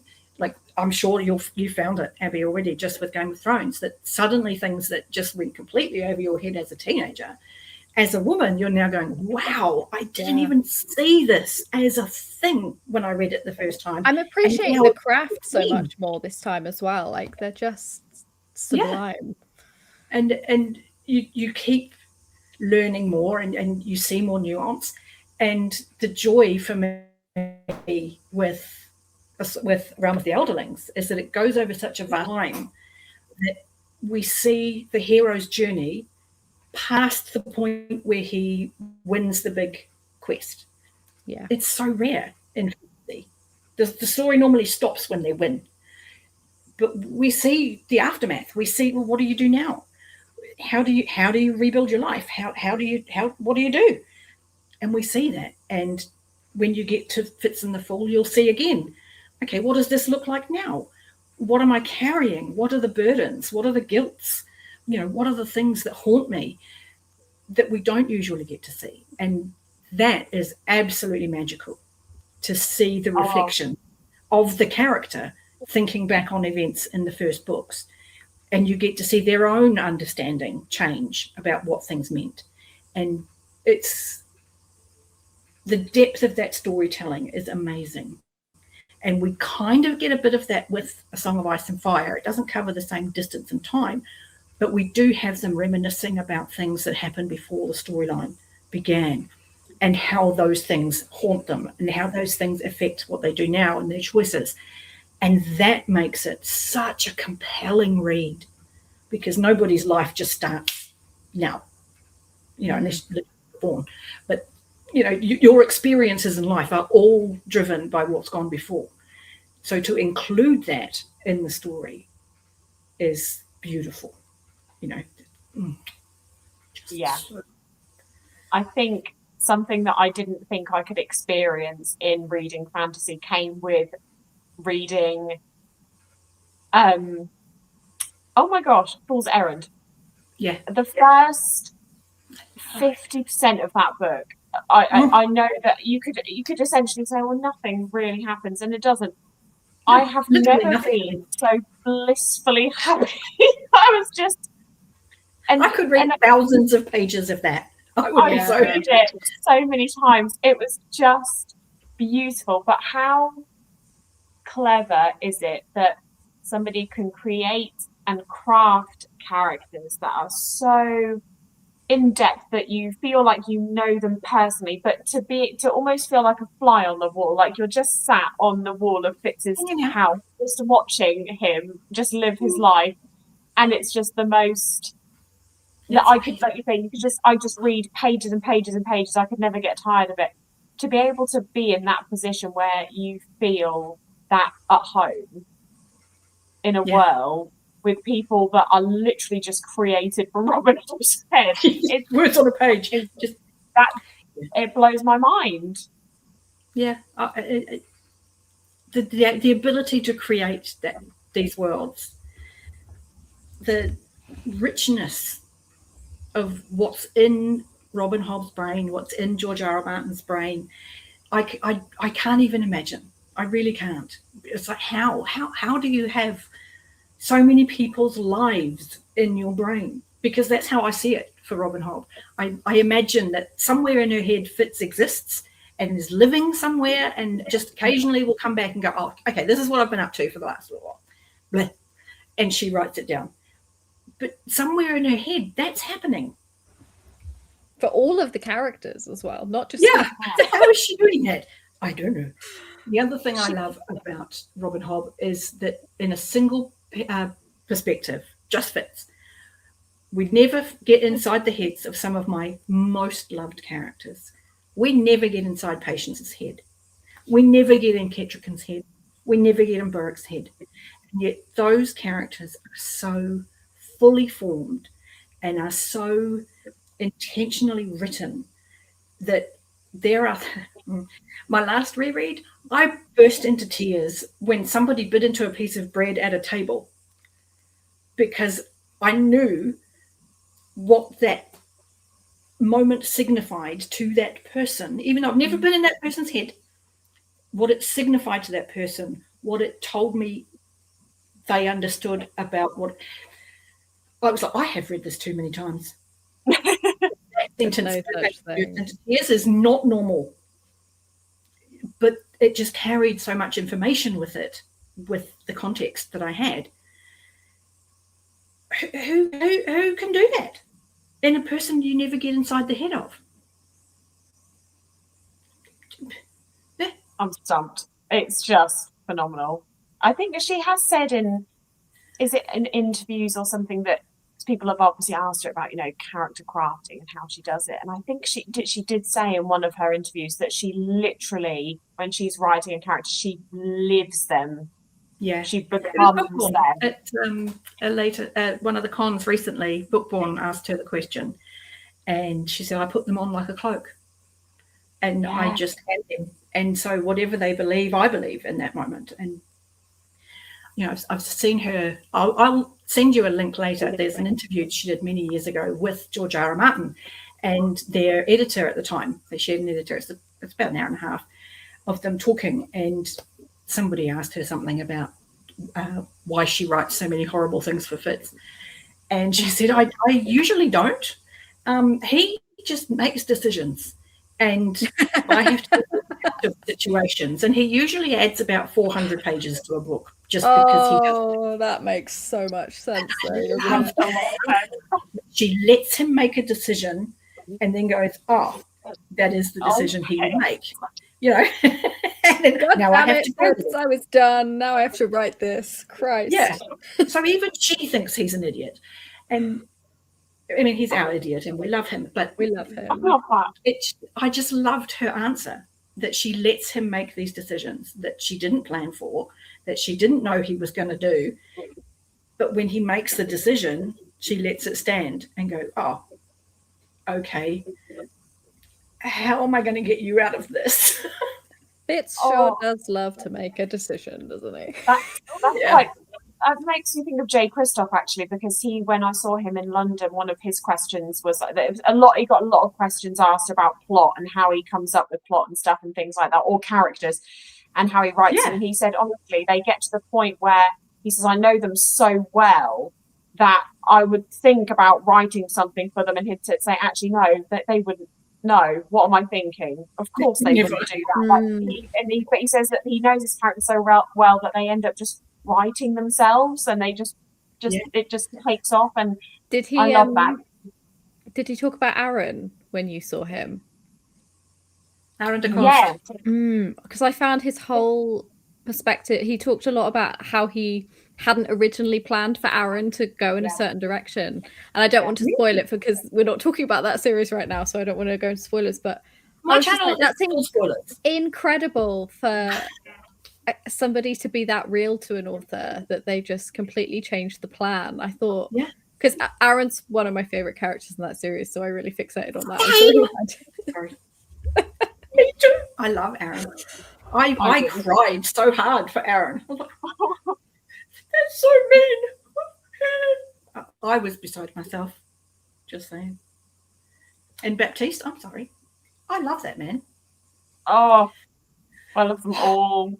I've got the artwork of all of them. I call it the boys. I've got like the artwork up to date. I have entire pages in my book journal dedicated to the artwork. It's love that. But when an author can create a character to such a degree that character then somehow has agency over the author, there's a special kind of crazy, I think, to that. I think that it's so organic, though. It's quite. I think a lot of authors, would probably say that maybe when they start out writing, that everything feels not forced but very intentional, and it's got to go in a certain direction. Whereas when they sort of get a bit more practiced, I'm talking as if I know what I'm talking about, but from what I've heard from interviews, is that they just kind of trust the characters, trust it, and it just does sort of take it goes on its own journey, and you just let it happen and trust their own characters as well. And I love that. I love that there's this element of, you think about the author crafting everything and in their head first, and actually it seems like for a lot of people that it doesn't happen that way, and it is just an element of almost like an intimacy of the author has with their character, but like I'd say an element of trust that they can do it themselves. It's so, I love it. I find it fascinating as somebody who's never ever considered writing. Me either. I find it utterly, the craft of writing itself I find fascinating, and since reading these kinds of fantasy books, obviously spoke about a lot, but specifically Hobb, the actual process of writing, and Jay's books, it fascinates me. I find it so much more interesting now than I ever would have a few years ago. I'd love to look inside their brains. It would be a hell of a fascinating search. it made me think of the J.R.R. Tolkien bit of, you never know where you'll end up when you go out your front door. And I kind of think sometimes that's what authors do with their characters, is they kind of create this character and put them on a path and then just follow where the character goes. And obviously the better written the character, the more interesting the story is going to be, because there are so many incredible characters that we do follow. And the authors who allow their characters to be whole, where we don't just get one aspect of what they're doing, we get all of their faults and all, this is what we're doing. Those are the authors I really feel at home with. And it was one of the reasons why I fell in love with Carl, in Dungeon Crawler Carl, because we see, like, in the first chapter, I was like, this boy has been through something, and I'm here for him. He's this big, strong guy. He could have been a great example of toxic masculinity. He's big, he's strong. He could have bullied his way through the dungeon. No, he takes care of this cat who's a pain in the ass. He feels guilt for killing a goblin. He is a person who has feelings and thinks about things. And when we finally get his story over the course of things, this is why one of your first statements was, I am not an asshole. That's a decision. That's a conscious choice that only people who have been through and experienced people being assholes, that's a decision you make. I'm not them. I'm not going to be them. And it's one of the very first things Carl says. And so very early on, I'm like, there's trauma in this man's past. He's going to be one of mine. Like, I've been summoned. Yeah, pretty much. I was like, okay, I'm in. People have been saying that around, and again, I've not read the book yet, but around Dunk in Night in Seven Kingdoms, around how he's just the perfect example of, like, positive masculinity. He really is. And it's like Aragorn and, that men are allowed to care. They're allowed to want good things for their friends. They're allowed to try really hard to make things better for other people. And we need so much more of that. I really love the movies, but I do wish they'd included the House of Healing in the Lord of the Rings movies. Because Faramir is... I just think, Faramir? Oh my God. It shows such a wonderful side to masculinity in both Aragorn and in Faramir, I think, that it would have been wonderful to have in those movies. It's lovely that it's in the books, though. It's nice to kind of be able to pick them up and still discover new things about the characters in the story. It's beautiful. And it's a bit like we were saying about how in fantasy there's so much of this, men assault women because that's the time. There's also a lot of characters like Aragorn who actually, they're solid, decent, stand-up guys who are going to do the right thing. They just don't get the bad press. So, are they as cool? Are they as edgy? And so I quite like this, to me, to my old eyes, this modern resurgence of more earnest, more aware men who understand that their actions have consequences. And I love that. I love that we're getting that back in fantasy, that it's not just the big muscle-bound hero. We're getting the more thoughtful. We're getting, the quiet guys who are like, yeah, I'm going to use my brains. I like that. I'm a fan of that. I like that. I hope that's here to stay. I really do. It's not to say I don't like a big muscular man now and then. I have eyes. So it's a very strange statement to make. I'm reading. I have eyes inside my head. Other ones. Imaginary eyes. No, that's not quite right. But you know what I mean. We know what I mean. Absolutely. No, I agree. Wholeheartedly. So, we've touched on a lot of, books we've all enjoyed and books we share an enjoyment of, has there been anything that you kind of wish wasn't so hyped, that you were like, this is going to be amazing, and you pick it up and you open it and you read it and go, what the hell are people talking about? Abby? Ashley knows what mine is, and I feel like I can't say it on the internet, but I'm going to. If Abby had to mute right now, I would be able to say her answer and why.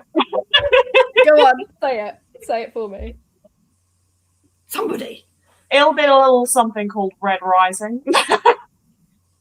I bounced off Red Rising so freaking hard I could have been a rubber ball. I really didn't like it, and I really wanted to like it. And I say this with my whole chest. I say it with my whole chest that I do not think people that do like it are wrong. It's just like very much whatever for me. It did not work.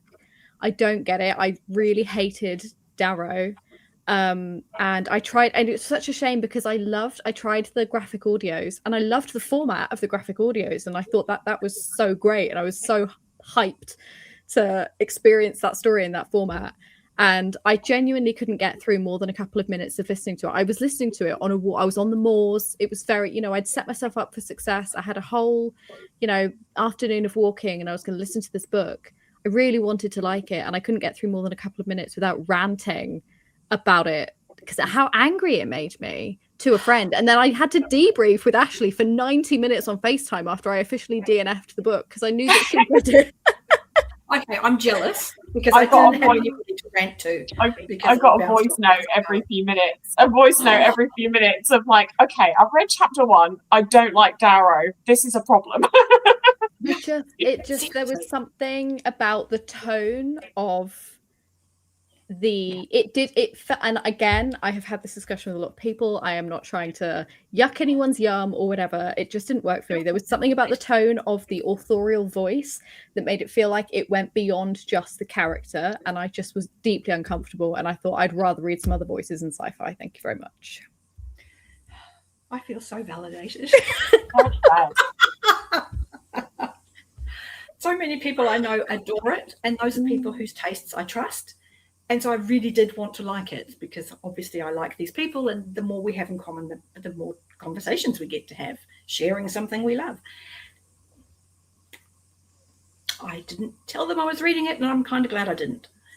Oh, see, I did. I told Ashleigh and I are in a group chat with a couple other girls, and I had told them, right, I'm going in. And then like a couple hours later, I was like, sorry, gals, it's a no from me. Tap it out. Sorry.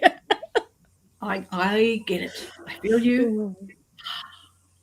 Sorry. Anyway, sorry, Ashleigh. I know you love Red Rising. What's your answer to No. People like Red.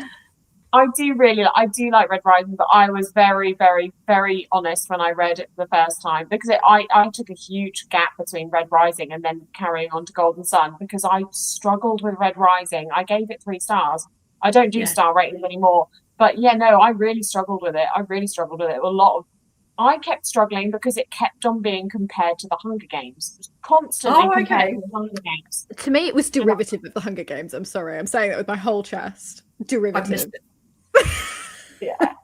I really struggled with it. And the first trilogy, they're so fast paced. And I listened to all of them as graphic audios. So I enjoyed the graphic audios. I do really like them. When I've gone into Era 2, so much slower and a lot deeper than the first 3. So I have a much deeper appreciation for it having read Era 2. Mm-hmm.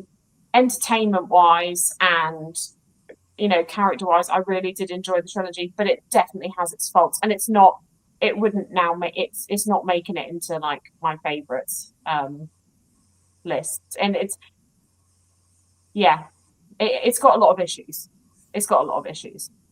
Entertainment-wise, audio, listen to the graphic audios, I loved it. And I think that Era 2, like I say, dives into a lot of the issues I had with Era 1 and changes them. But I think if you immediately don't get on that, I didn't like Darrow until I started to like him in Morning Star, which is obviously book 3. That's when I started to like him, and then he goes off the rails again, and it's a bit terrible. But I think if you are in someone's head, and because you're in his head until you're in his head the whole first 3 books, aren't you? Until era 2 is when you finally start getting some other POVs. But if you don't like that voice, if you can't stand it, then just why bother? Yeah. I just don't think you should push through it just because it's hyped. I think series that gets a lot of hype, it can be such a problem. Mine, oh gosh. Can I guess your answer? Because I think have you just suddenly thought what I'm going to say? This is what codependency is. It's when you can just read the other person's brain. Go on, Abi. I think yours might be Mistborn. It might be a little bit.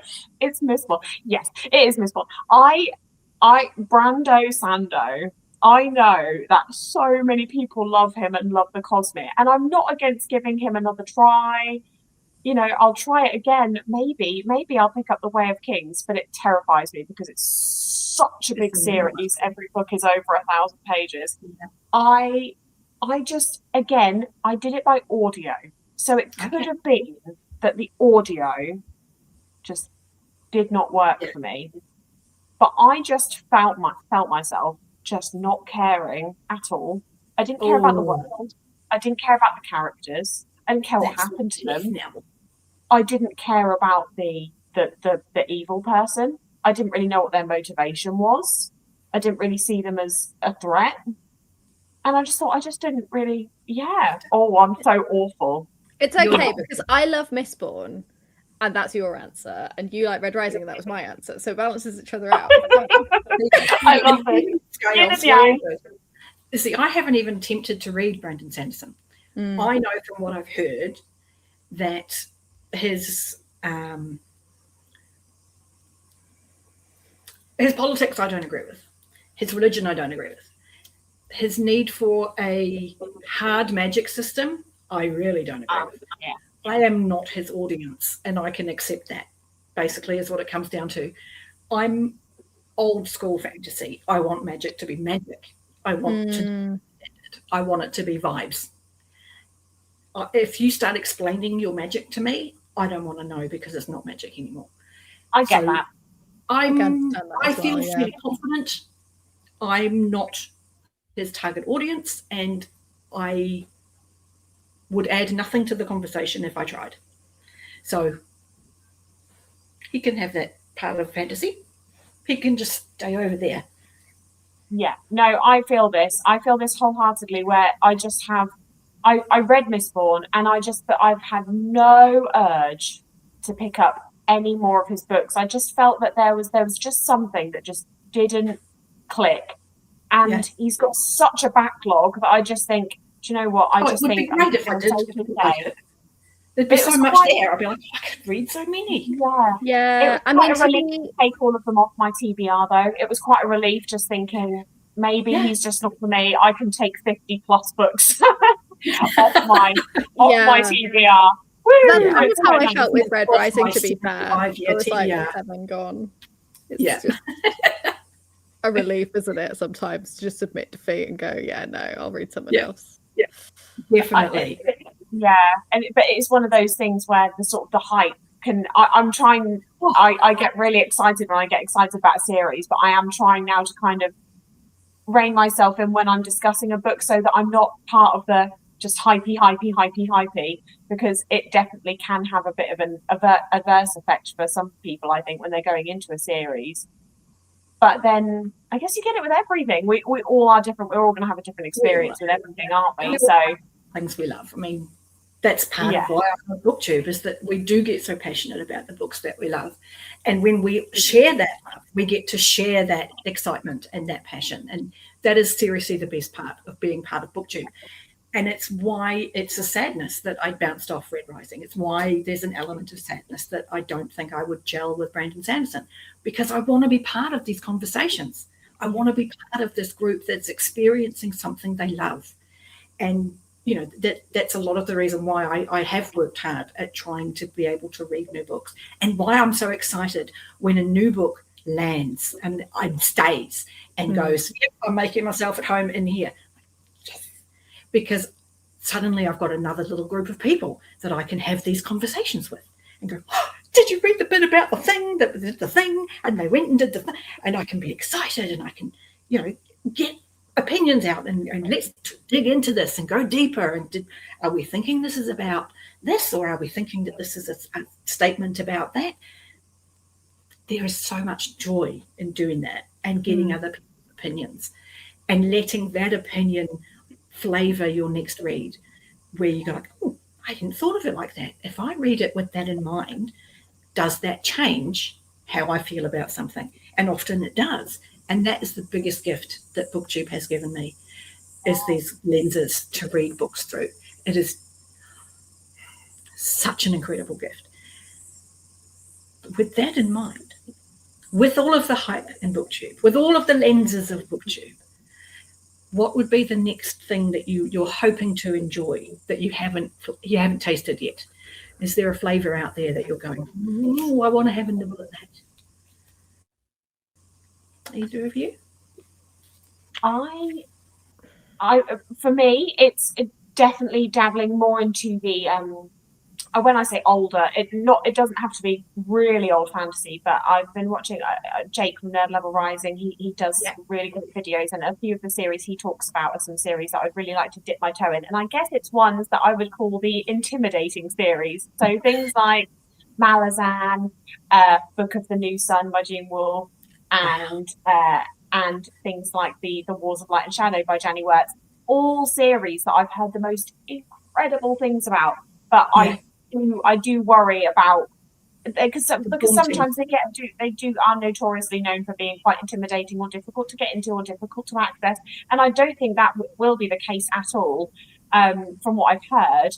But some of those series are, so that's my little next step that I would like to get to in the next sort of couple of years, is sort of branching it into the slightly older series, but the ones that I do label the intimidating ones. Oh, I would label those as intimidating as well. I'm glad. It's not just me being scared, but yeah, that's where I would love to go. Yeah, fair enough. What about you, Abby? I think that answer, yes, that. But also, I've been quite enjoying classics recently. In the last sort of 4 or 5 months, I've been rediscovering, because I used to read them a lot as a teenager, and I think just getting busier as I grew up, I just kind of lost time or energy to kind of devote to them. But I've been really getting back to classics, so I've got my eye on the Count of Monte Cristo, and yeah, I've got a few on my radar where I'm like, I'm gonna stop being intimidated by these books and pick them up, because I always, even if I don't necessarily enjoy a classic in the way that some people do, I always enjoy the experience of learning about it and reading it and understanding its impact on the world and on literature. And so I find that a really fulfilling reading experience that I want to make more time for. And that's something that's great on the internet as well, is, there's not necessarily somebody in my life that's read the book, but there's normally somebody online that's read the book that you can talk to about it. And like you say, color your next experience of that story through their thoughts, which is really fun. No, it's literally been the biggest gift to me in my life, is finding this community that finds so much value in spending time reading and gets something meaningful from it. It took me a long time to find my people. So I'm like, oh! And so I just love the fact that it's such a young space, and that there are so many people who are so much younger than me, which is a nicer way of saying I'm just really old compared to you lot. But it gives me a sense that this love of the story, this need to experience more than your own existence, is kind of universal. That there is this, I want to know what that would feel like, and I want to know how that would make somebody think. Or even, I'm reading this thing and that person is crazy, because that is not how they should be reacting to that.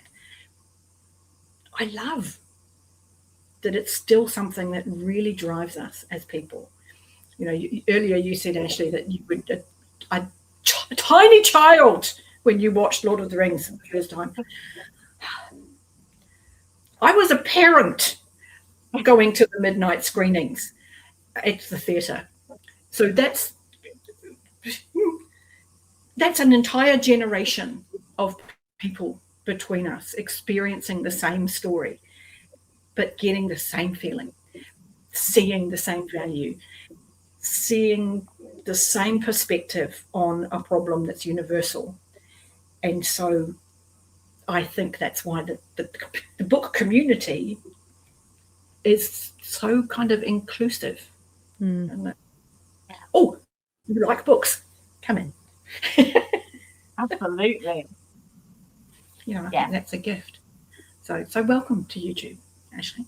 And will you be joining us at any point, Abi? Possibly.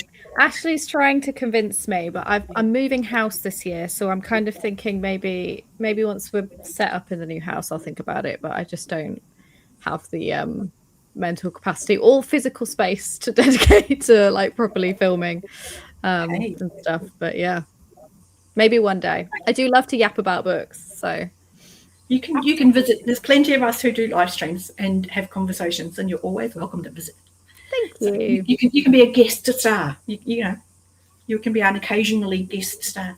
Yeah, I do pop up on Ashleigh's channel occasionally just to yap about something. Where I met you and dip out. You did your books that you read last year. Yes, that one was fun. Wonderful. Yes. So I'm going to wind it down. Derri, thank you so much for having us on your channel. Much. It's long awaited, mostly because of me, because I had to keep on cancelling due to technical difficulties. But thank you so much for bearing with me, because I've been really looking forward to this. I've had a great time. Thank you for having us. Worth waiting for. So thank you both for agreeing to come and talk to an old bird on YouTube. So. We'll have to come back and talk to you a bit more when we finish Rainwild Chronicles. I will be talking to you on your way through. I'll have to have you on, I'll Derri. You know, there's stuff to talk about in Rainwilds.